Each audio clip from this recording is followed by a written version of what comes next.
y hablamos la última vez sobre algunos temas y yo creo que ustedes quieren escuchar un poquito más sobre pues la visión del Reino Unido en un mundo futuro. Y por eso yo voy a empezar con hablar un poquito sobre la revisión integrada. Después puedo hablar un poquito sobre Brexit si quieren, Mercosur, pero también estoy muy abierta a cualquier como pregunta que tengan ustedes si les interesa el tema.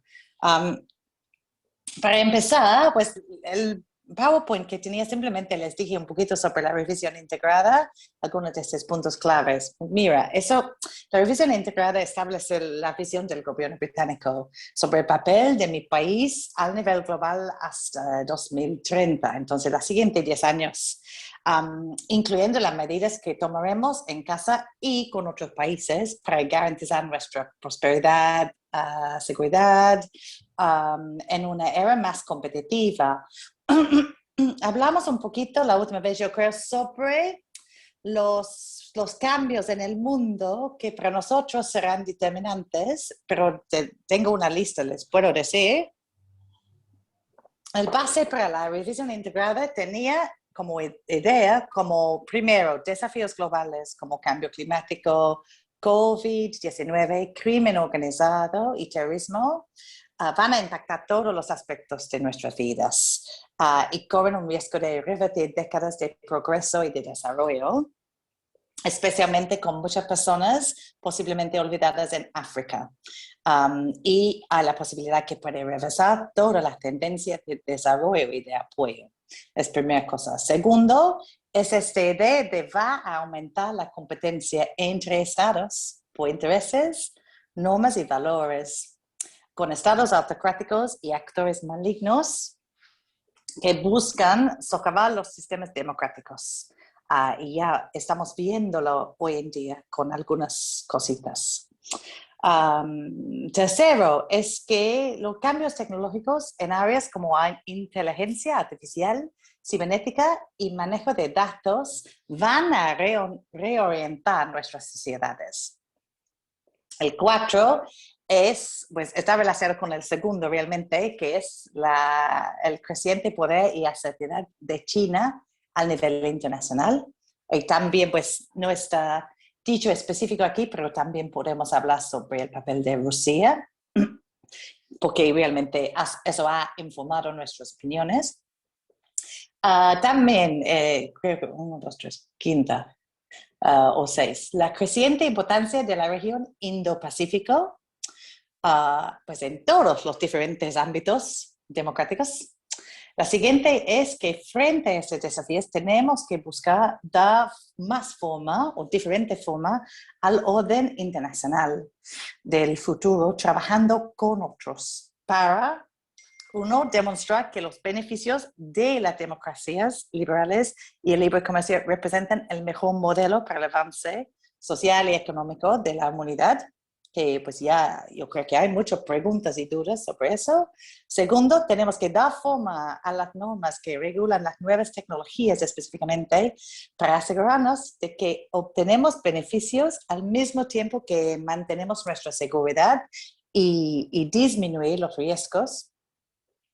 Y el tercer cosa es asegurar que los países trabajen juntos para enfrentar los mayores desafíos globales. Eso más o menos son todos los principios que son la fundación, yo diría, de la revisión integrada.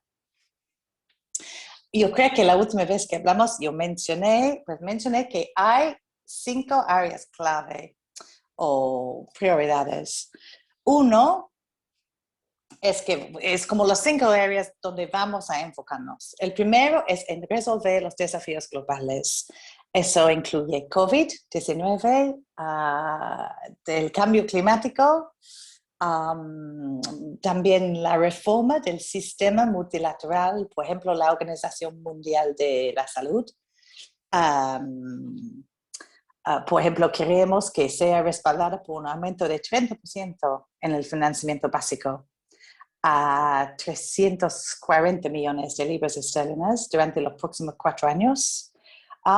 Y también nosotros, por ejemplo, al fin de marzo, mi primer ministro, junto con otros 23 líderes mundiales, hizo una llamada para lograr un tratado mundial para ayudar a prepararse para futuras pandemias a través de la colaboración. Y también queremos establecer un centro global para proporcionar a los países una fuente única de inteligencia sobre riesgos humanos, animales y ambientales, que tiene más la idea de todas nuestras políticas sean basadas en la ciencia y en los datos. Y eso tiene que ver un poquito con segunda prioridad. Segunda prioridad es invertir en la ciencia y tecnología e intentar actuar como un poder cibernético responsable. Por ejemplo, vamos a incrementar nuestra inversión en investigación y desarrollo en toda la economía al 2.4% del PIB para 2027.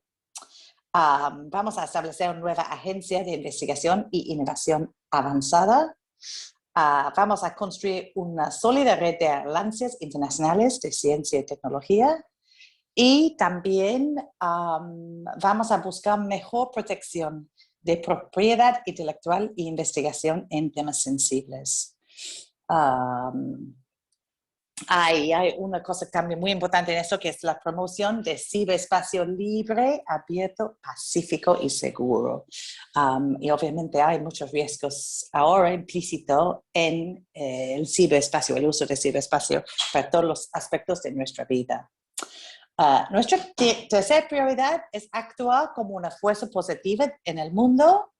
Eso tiene que ver con el funcionamiento de la democracia, con la promoción de derechos humanos, la promoción de la inclusión, de igualdad de género y de lucha contra la discriminación de todas formas. Y también con los países, con nuestros socios, promover su gobernanza, que tengan una gobernanza eficaz, segura, instituciones democráticas sólidas, este tipo de idea. Y por fin defender la libertad de la prensa, que para mí es menos problemático aquí en Uruguay, pero sí es un problema en el mundo. ¿Alguien tiene pregunta? ¿Comentario? No, ok, bien. El cuarta prioridad de la revisión integrada es defender el libre flujo de comercio. Y también eso tiene que ver con el fortalecimiento o las reformas del sistema de comercio global. Podemos hablar un poco más sobre eso. Y el restablecimiento de un mecanismo de disputas de la OMC que realmente funcione. Y acciones para prevenir distorsiones del comercio, que también nos parece muy importante. Y más tratados de libre comercio también es un tema muy actual, yo creo, con ustedes. Pero eso también pues, tiene mucho que ver con nuestros otros tratados con otros países, con nuestra intención de unirnos a la Asociación Comercial Transpacífica. Entonces, eso es el 4, es como comercio. Y el quinto y último prioridad bajo la revisión integrada es la adopción de un enfoque aún más sólido en la seguridad y la disuasión. Y vamos a poner fondos en eso, vamos a incrementar nuestra inversión en defensa a 2.2% del PIB, reafirmando nuestro compromiso a la OTAN y apoyando su adaptación a nuevas amenazas. Asumir un papel más activo para resolver conflictos y la promoción y del desarme y fortalecimiento de la lucha contra la proliferación. Pues no puedo seguir, yo creo que esa es nuestra visión para los siguientes 10 años, quizás más adelante, pero reconocemos que si la velocidad de cambio sigue siendo el mismo, que es posible que tengamos que repensar nuestra visión mínimo en 10 años. Depende de los avances que hemos tenido, por ejemplo, en cambio climático o el papel de los otros países. pero no puedo mencionar esta visión sin mencionar obviamente el impacto de la salida del Reino Unido de la Unión Europea. Porque muchos me preguntan sobre eso y nos preguntamos sobre eso relacionado especialmente con nuestra visión de más colaboración internacional. Pues la pregunta siempre es como si el Reino Unido ha salido de la Unión Europea y eso significa que ya nos creamos en el multilateralismo. Y pues obviamente me gustaría mucho destacar que eso es pues totalmente aislado de nuestro compromiso al multilateralismo. Y si lo ves, nuestros compromisos solamente de como este año, por ejemplo, ya volvemos de conseguir nuestro puesto en el Consejo de Derechos Humanos, por pensar que es una plataforma muy importante. Obviamente Uruguay también está allá. Vamos a ser anfitriones de la Cumbre de Cambio Climático de las Naciones Unidas de Cambio Climático este año en Glasgow, que es un año 100% como seminal, tan importante. También ocupamos la presidencia del G7 este año y seguimos trabajando mucho con los europeos en la OTAN especialmente. Proponemos un candidato británico para la presidencia de la Organización Mundial de Comercio y estamos promoviendo su reforma en el Ottawa Group bastante fuerte. Entonces, para mí, como yo quiero mostrar, destacar que nuestra política absolutamente no implica, ¿cómo se dice?, que vamos a salir o vamos a interesarnos menos en el multilateralismo. Yo creo que si ves nuestras prioridades, implica un papel aún más activo para el Reino Unido en el multilateralismo. Y yo creo que vale la pena mencionar relacionado con nuestro compromiso de no solamente trabajar en el Ottawa Group para las reformas de la OMC, pero también en nuestra presidencia del G7. Es uno de nuestros enfoques grandes porque pensamos que sí lo necesitamos y lo vemos. Que barreras y obstáculos al comercio libre afectan muchísimo el bienestar de nuestras poblaciones, no solamente en prosperidad, pero ya lo vemos también los problemas relacionados con la salud, por ejemplo. Quiero terminar como decir cómo para mí todo eso vincula con nuestro trabajo en Uruguay.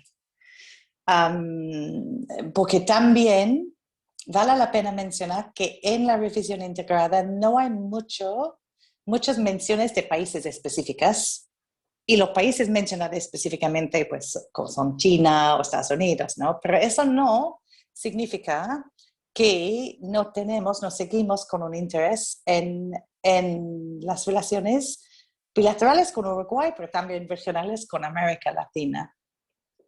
Y de hecho yo diría que nuestra salida de la Unión Europea ha sido aún más importante nuestras relaciones con terceros países, especialmente países que naturalmente son aliados nuestros, que es el caso de Uruguay. Entonces, realmente lo que queremos hacer es profundizar nuestras relaciones en las áreas de las prioridades de la revisión integrada. Y obviamente todas las prioridades son muy vinculadas. Si piensas en desafíos globales, por ejemplo, y ciencia y comercio, lo puedes decir que todos esos tienen una relación, por ejemplo, con el crecimiento sustentable. Pero yo quería mencionar algunas prioridades específicamente relacionadas con Uruguay. Uno para mí es lo de cambio climático y biodiversidad. Esta región es importante para nosotros relacionada con eso, pero Uruguay es más importante, yo creo que a veces ustedes piensan. Por ejemplo, yo no sé si ustedes saben que Uruguay recientemente recibió $10 millones del Fondo de Desarrollo de los Desafíos de Desarrollo Sustentable de las Naciones Unidas. Y ellos fueron escogidos con 3 otros países, solo 3, Fiji, Indonesia y Malawi, desde más de 100 países como haciendo peticiones de más de 150 proyectos. Y realmente ustedes, para mí, fueron elegidos por la potencial que ustedes tienen de ser un piloto de cero emisiones netas.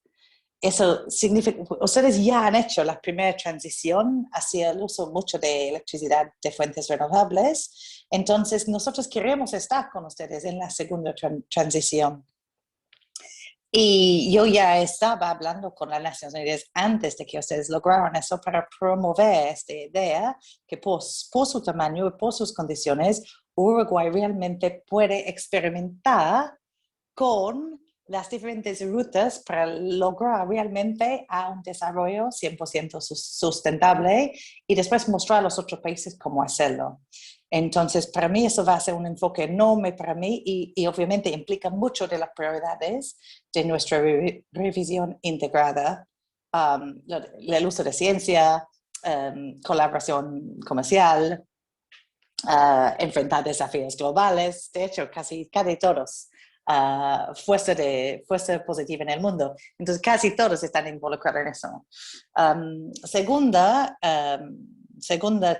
cosa relacionada específicamente con Uruguay que quiero mencionar es COVID, obviamente. Pues trabajamos muy cercana con el gobierno y las autoridades uruguayas para hacer la repatriación de británicos hace casi un año ya.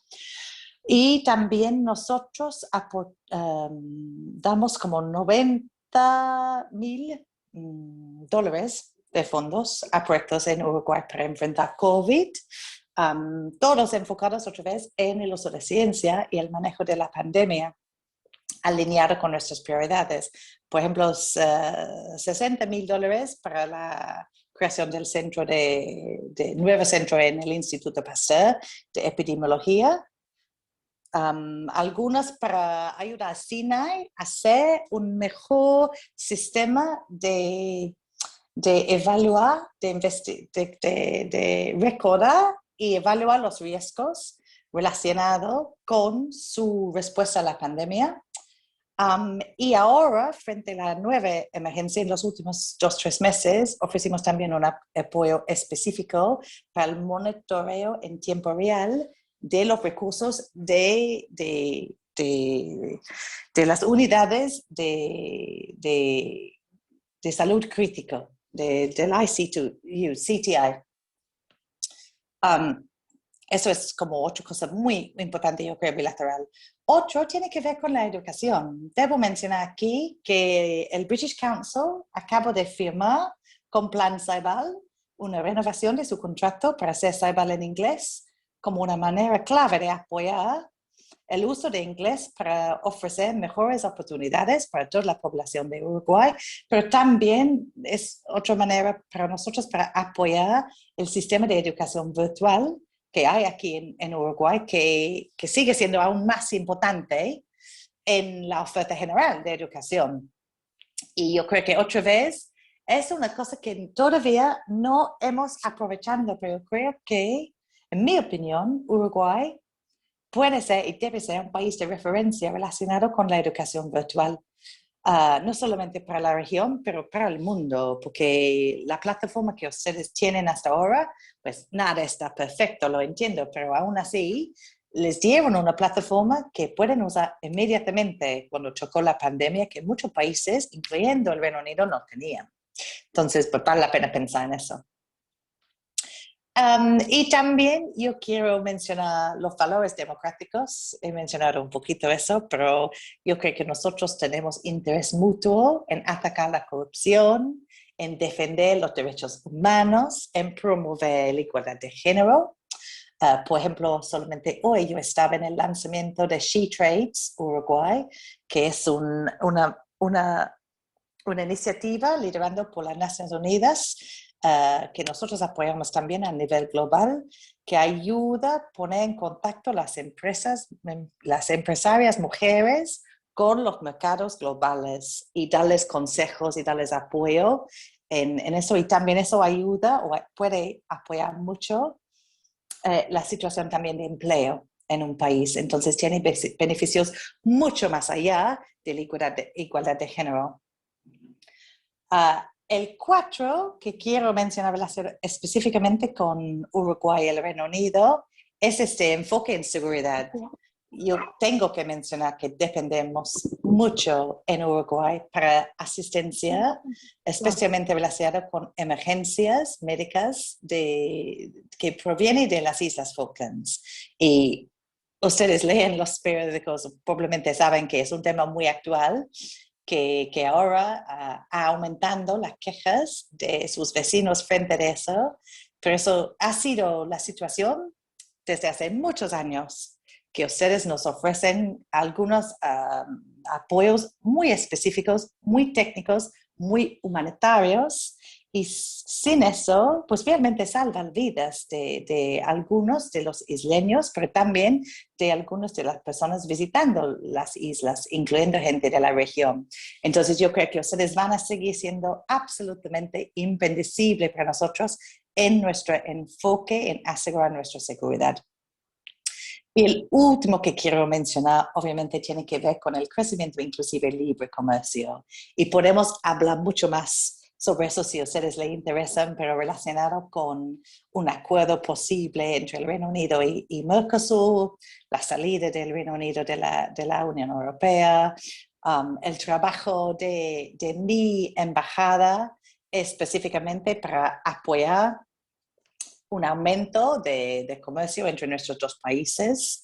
Por ejemplo, me da mucho placer escuchar que el Reino Unido ha doblado sus exportaciones a Uruguay por valor en los últimos 10 años y las exportaciones desde Uruguay hacia el Reino Unido ha aumentado en valor de más de 100 millones libras en el mismo periodo, en los últimos 10 años. Entonces sí, vamos en la dirección correcta. Mi equipo ha apoyando, por ejemplo, 5 empresas uruguayas que trabajan en el sector de tecnología en lanzar o basarse en el Reino Unido por su éxito allá. Entonces yo creo que eso también implica un área muy específico en que hay mucho que hacer entre el Reino Unido y Uruguay ahora. Pero he hablado más que suficiente, mucha información allá. Entonces voy a parar ahora para dar mucho espacio para conversación, comentarios, preguntas, dudas a ustedes y muchas gracias por darme la oportunidad de hablar un poquito sobre nuestra visión relacionada con el futuro del mundo, pero también con nuestras relaciones bilaterales del futuro también. Gracias. Bueno, muchas gracias, señora embajadora. Usted ha tocado una amplísima gama de temas, todos de interés para nuestro país. Voy a usar el privilegio de ser el presidente de la institución para hacer la primera pregunta y después pasarle la palabra o el podio a nuestro secretario, el contador Varese, para que modere lo que supongo puede ser un rico intercambio. Usted en su presentación dijo, en la visión que tiene el Reino Unido para el futuro, una reforma de los organismos multilaterales, que todos sabemos pertenecen a una época pasada y donde uno de sus creadores fue Lord Keynes. Sí. En eso usted mencionaba que lo que plantea como reforma entre ellas es la Organización Mundial de la Salud y la Organización Mundial de Comercio. Sí. Ahora, ¿ustedes también han pensado en reformar organismos como el Fondo Monetario Internacional, cuya gobernanza está distribuida de una manera que pertenece a las relaciones políticas de los países después de la Segunda Guerra Mundial, pero que hoy es totalmente diferente? Tanto América Sí. Latina como Asia están subrepresentados, no tan solo en el fondo, sino en las Naciones Unidas, etcétera. Entonces, cuando uno habla de reformas, una de las primeras reformas es cómo equilibrar más la distribución de poder de voto dentro de esas instituciones. Entonces me gustaría saber si usted sabe o tiene alguna opinión al respecto. Gracias. Ujú. Pues muchísimas gracias. Pues la respuesta sencilla es que sí. Nosotros, por ejemplo, estuvimos uno de los promotores grandes de las reformas del Consejo de Seguridad en las Naciones Unidas para reflejar la realidad que hay muchos otros países pues, con un voz y que también que la diversidad quizá ayuda, que estos sistemas, como mencionaste, están basados en un tiempo diferente. Y también la realidad, ¿no? Por ejemplo, hay países que casi son, pues no dirían miembros permanentes, pero por ejemplo los alemanes han sido en el Consejo de Seguridad no sé tantas veces. Y otros países que nunca les han tocado. Es complicado. También el mismo en el Banco Mundial, ¿no? Estamos promoviendo más involucración por parte de los países que en el pasado nos consideramos, como se dice, países beneficiarios y ahora están más como países donadores. Han cambiado un poquito su papel, especialmente con el comienzo hace 15 años de la idea de la colaboración sur entre países en vías de desarrollo y países en vías de desarrollo. Entonces, sí estamos trabajando por mucho, pero también es complicado, ¿no? Como yo estaba trabajando en las Naciones Unidas antes de eso en Nueva York y la mayoría de mis negociaciones eran en la Asamblea General, donde absolutamente todos tienen su voto y absolutamente todos tienen su voz. Y yo diría que casi imposible acordar cositas reales ahora en la Asamblea General por eso. Entonces, es como siempre tenemos que encontrar balance en hacer una organización más inclusiva, al mismo tiempo de intentar hacerlo más efectivo o más eficaz. Y eso estamos muy comprometidos a intentar hacer eso. Los detalles del Fondo Internacional Monetario no lo sé, sinceramente, pero supongo que es el mismo en ellos, porque es el mismo en absolutamente todo el sistema multilateral para nosotros ahora. Pero es cómo encontrar este balance, porque con más y más poder, yo diría, más y más poder en el sistema multilateral, también viene más responsabilidad. Y hay algunos países que entienden eso muy bien y son muy capacitados para asumir esta responsabilidad, como lo de Uruguay, Alemania, India, yo diría. Y hay otros países que le interesa mucho más esta idea para el poder de disrumpir el sistema totalmente, no para hacerlo más eficaz, para hacerlo menos eficaz. Y estamos muy conscientes de eso. Entonces, no sé si contesta muy bien a tu pregunta, pero realmente para nosotros sí es reforma, pensar cómo podemos involucrar más países, cómo podemos hacerlo, pero todo con el objetivo de hacer cualquier institución más eficaz, más y no menos eficiente, ¿no? Y eso es un equilibrio bastante difícil a lograr, sinceramente. Muy bien, muchas gracias. Muy ilustrativo. Bueno, ahora sí, Daniel, es tu turno y pasa la ronda de preguntas.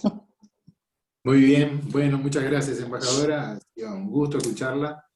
Y como dijo Carlos, cubrió una cantidad de aspectos muy, muy importantes de la actualidad en Gran Bretaña y lo que tiene que ver con Uruguay. Así que dejamos abierto el micrófono a ver si hay alguna pregunta que quieran hacer. Somos una cantidad, más de 40 personas, pero veo Jorge Vidal quiere ahí, está levantando la mano. Adelante, Jorge. No se te oye, Jorge.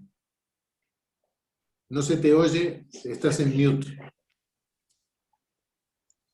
Es el frase de 2021, ¿no? Sí, perdón, sorry. Es que te felicito, Fey, por la presentación.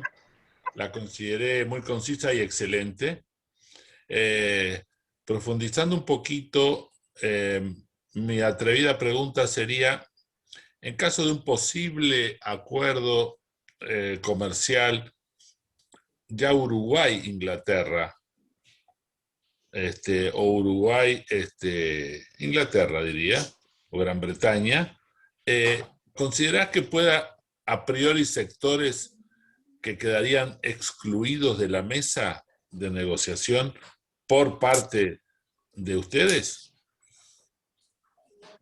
No, yo no creo. No, yo no creo. Yo sé que hay algunos temas bastante sensibles, como El lo de agro. agricultura, Exacto. pero yo no creo que vamos a excluir absolutamente nada. De hecho, en las negociaciones que estamos teniendo ahora con Australia y Nueva Zelanda, Sí. para tratados de libre comercio, pues obviamente Bueno. uno de los temas claves es agricultura.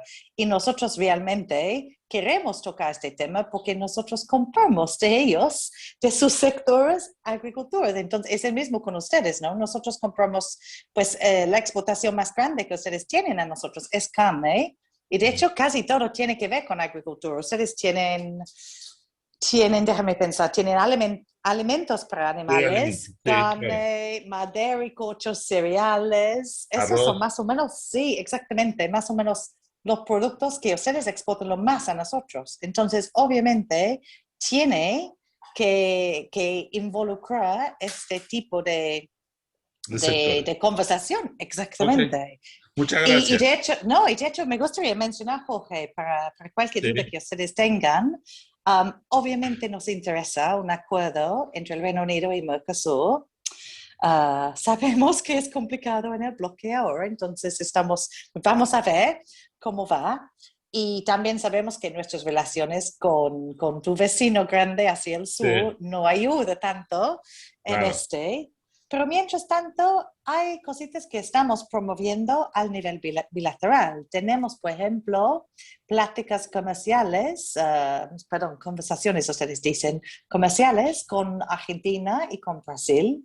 Y estamos en el proceso de iniciar formalmente con Uruguay. De hecho, mi asistente embajador estaba en la primera discusión con la Ministerio de Relaciones Exteriores ayer sobre las modalidades de dichas conversaciones y obviamente vamos a seguir buscando cuáles son los avances de interés mutuo que podemos hacer antes de lograr un tratado formal de esta escala. Y yo creo que hay muchos relacionados con el bajo mutuo de algunos aranceles o el reconocimiento mutuo de algunos diferentes productos. Yo puedo pensar en como whisky, vino, no sé, cositas. Entonces, estamos trabajando en eso también. Mi pregunta se basaba bajo el posible escenario, o sea, el escenario muy, pero muy lejano, por no decir imposible, de un acuerdo con Mercosur, pero otro posible escenario que es la retirada de Uruguay del Mercosur. Pues sí, eso es para ustedes, pero lo veo ahora, la frustración, y lo entendemos. El cambio de posición dentro del Mercosur es el que se está analizando. Bueno, perdón, muchas gracias. De nada. Muy bien. ¿Puedo preguntar? Sí, adelante. ¿Puedo preguntar? Sí, adelante, Dante. Bueno, muchas gracias, embajadora. La verdad que mi pregunta viene en relación con lo que recién decía Jorge Vidal. Suponiendo que no nos vayamos al Mercosur, pero que lo perforemos el Mercosur, con algunos acuerdos puntuales con Gran Bretaña. ¿Gran Bretaña tendría el valor de resistir las presiones que Brasil y Argentina harían sobre ella para que Uruguay no firmara esas, digamos, perforaciones? No, pues por ser muy sincero, yo veo el problema en una manera un poco diferente. Si ustedes se separaron de Mercosur, el problema para mí no tiene que ver con presión por parte de sus vecinos. Ustedes son un país soberano y nosotros también, y si queremos firmar algo, lo vamos a firmar.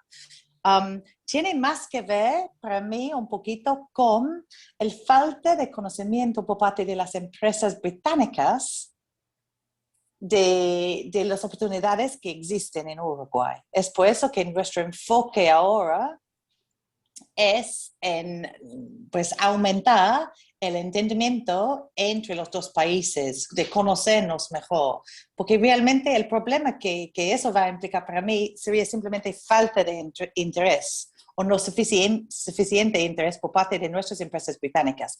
Y lo necesitamos eso para invertir los recursos necesarios en organizar un tratado de libre comercio.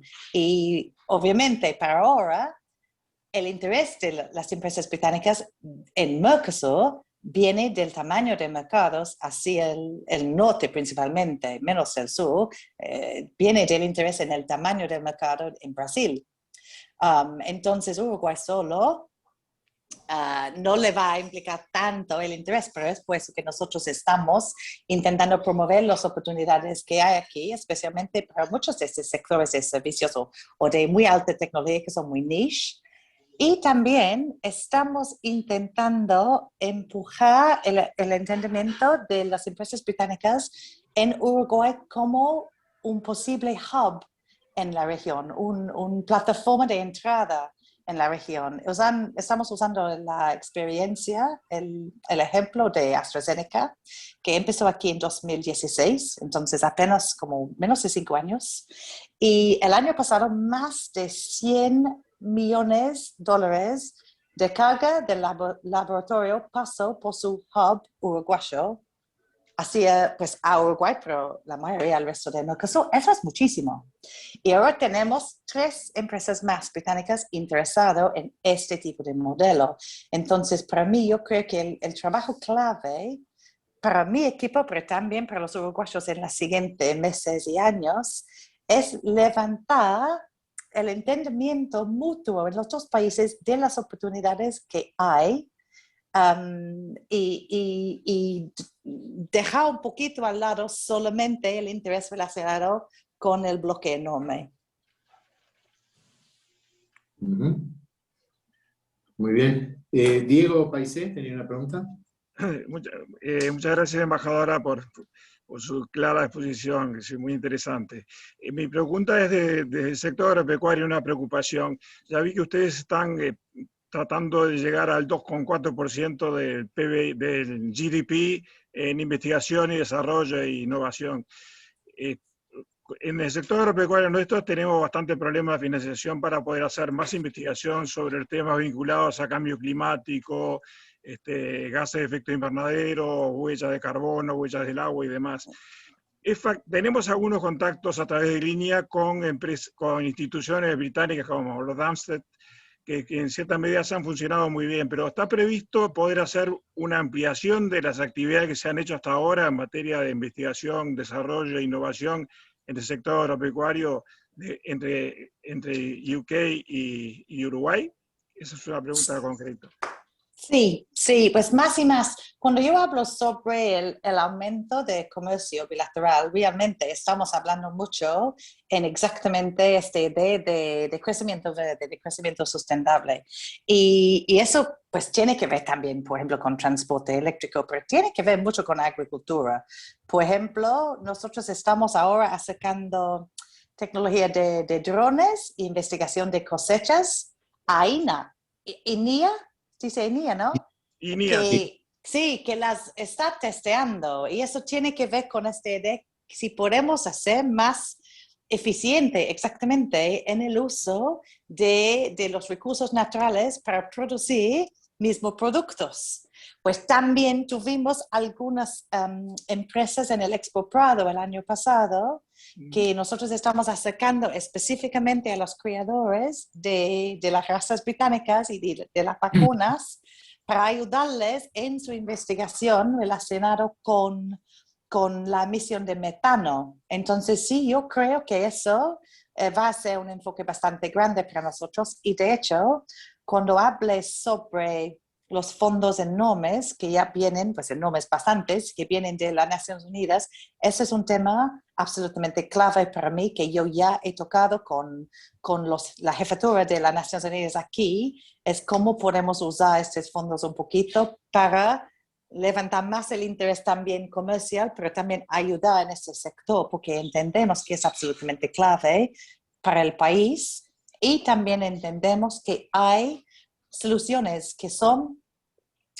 pues para ahora yo creo que no están pensando tanto en eso, pero hay una empresa británica, por ejemplo, en Canelones, que habla mucho sobre la totalidad de las emisiones. Y si uno va como a aumentar sus vacunas, si estás planteando árboles al mismo tiempo en otro lado de su propiedad, aún así lo puedes lograr a 0 emisiones netas, lo puedes balancear.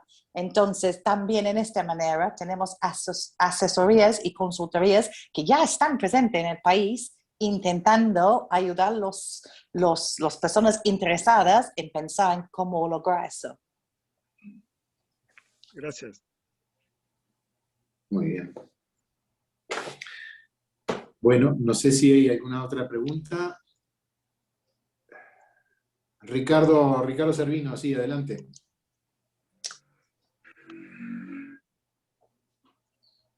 Mucho gusto, embajadora.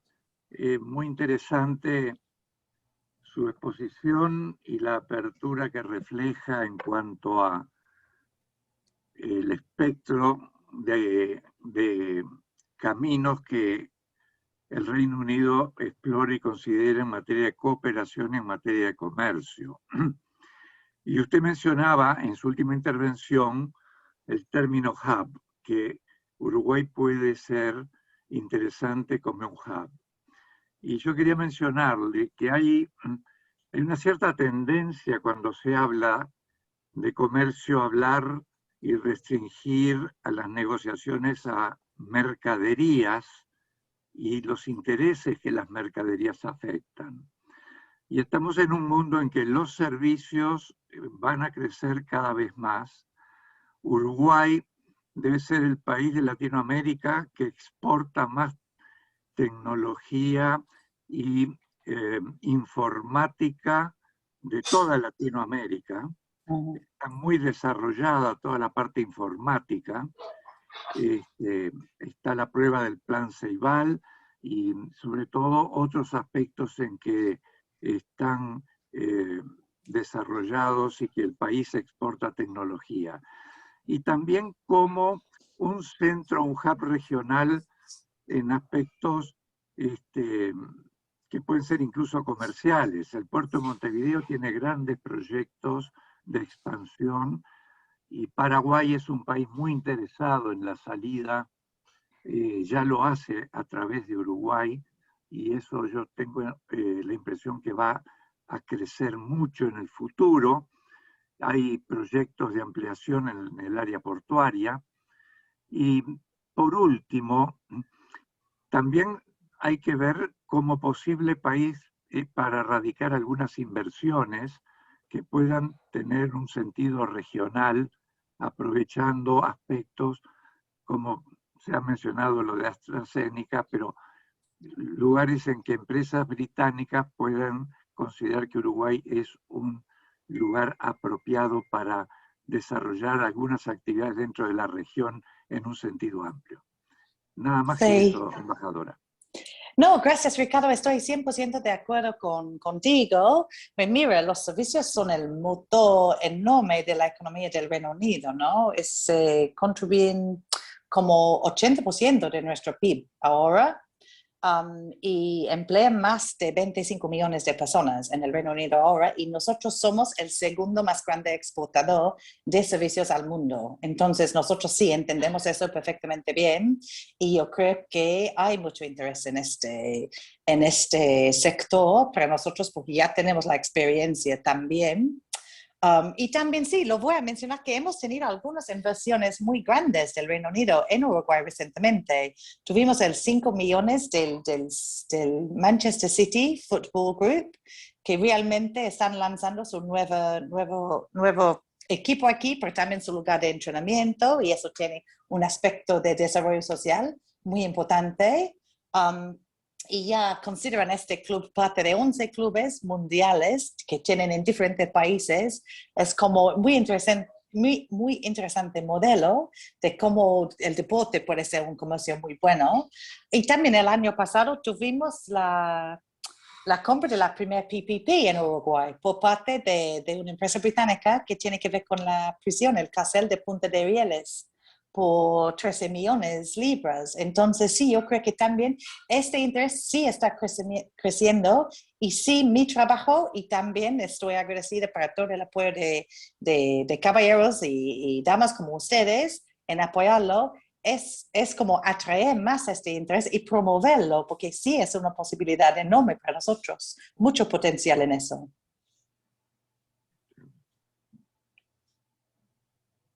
Muy bien, excelente. No sé si hay alguna otra pregunta para la embajadora. Si no, la liberamos. Ya son las 2 de la Ay, de la Daniel, tarde. veo a alguien. ¿Es Ernest? Ah, perdón, Ernest Rodríguez. Sí, hacemos la última pregunta. Sí, adelante. Hola, ¿me escucha? Sí. Sí. Buenas tardes, embajadora, mucho gusto. Mi pregunta es concretamente sobre el Plan Malvinas, ya que he tenido oportunidad de visitar varias veces y haber sido capitán del buque que operó desde Malvinas los años 2015, 16 y 17, con bandera uruguaya operando desde Stanley, y toda nuestra carga de merluza negra salía como Product of Uruguay, salía directamente de Stanley, directamente para el mundo. Conozco lo compleja que es la situación en este momento de una posición que Uruguay regionalmente está casi obligado a mantener. Ahora, realmente los Islanders durante muchísimos años, el siglo XX completamente, asistían a nuestros institutos universitarios, se atendían en nuestro hospital y a veces inclusive eran enterrados en nuestro cementerio británico. O sea, hay una tradición británica muy grande que realmente durante muchos años Falkland se abastecía con el buque Darwin, fueron 2 o 3 buques que directamente el abastecimiento era desde Uruguay. Existe al día de hoy un gran tráfico que proviene de Brasil, de Chile. O sea, nosotros de alguna forma estamos un poco atados a una postura que ni siquiera nuestros vecinos mantienen absolutamente. Nosotros estamos siendo más realistas que el rey, en realidad, en la posición de Falkland, y al día de hoy estamos apenas limitados a un tráfico humanitario. No obstante, en cualquier supermercado en Stanley, los productos que hay son uruguayos, o sea, se compran fideos, la comida en el Hotel Malvina es casi toda uruguaya, la carne es uruguaya y uno de los 7 menúes es stick a la uruguaya, es una costilla muy grande uruguaya. Entonces, existe una situación de hecho y una situación de un posicionamiento que Uruguay de alguna forma está obligado a mantener. Ahora, es de alguna forma una prioridad de que ese relacionamiento tenga forma de ser mejorado. Yo recuerdo que los Islanders lo que manifestaban siempre, algunos, tuve oportunidad de partir con muchos de ellos, inclusive autoridades de gobierno, que de momento que en la constitución de nuestros vecinos se incorporó un punto que pone como mandato constitucional la recuperación de las islas, dificulta muchísimo cualquier movimiento, Sí. es un mandato constitucional. Ahora, no hay vías posibles, el turismo, yo creo el turismo a Falkland sería interesantísimo realmente, y habría, a partir de que existieran más vuelos, no es un turismo tan costoso. Al día de hoy es muy costoso porque hay que estar obligatoriamente una semana, porque es un vuelo semanal y eso es carísimo. Pero ¿existe alguna forma de mejorar ese relacionamiento? Yo siempre encontré que los Islanders tienen un gran respeto hacia Uruguay y hay una muy buena conexión. ¿Eso es posible o visualiza que este tema va a seguir congelado por lo pronto por unos años más? Pues muy, muy buena pregunta y es muy difícil saber. Pues obviamente a mí me gustaría mucho pues fomentar enlaces un poquito más cercanos, como mencionaste, Ernest, porque a mí me parece, tú sabes la situación mejor que yo, porque yo no tenía la oportunidad de visitarlo todavía, pero yo tengo la impresión que los isleños siempre han visto Uruguay como su vecino más cercano en la región, y la realidad es que ustedes son. Sí, Montevideo es más cercana a Stanley en millas que Buenos Aires. Es la capital lo más cercana a Stanley y se ven a ustedes, pero sí, en una manera u otra, Chile y Brasil han tenido la posibilidad de resistir quizá un poquito más la presión en los últimos años por parte de Argentina, y ya vemos que vamos a entrar en una etapa de muchísima presión.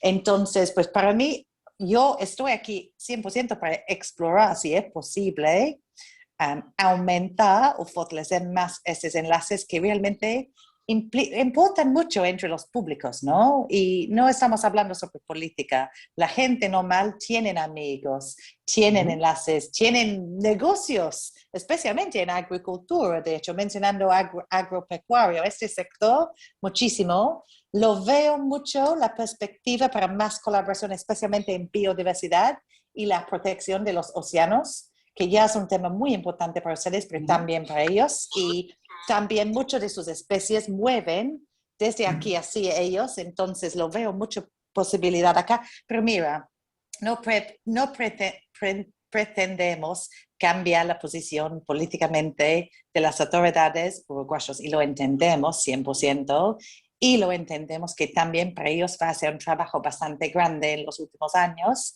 mantener lo que hay si la presión sigue aumentando.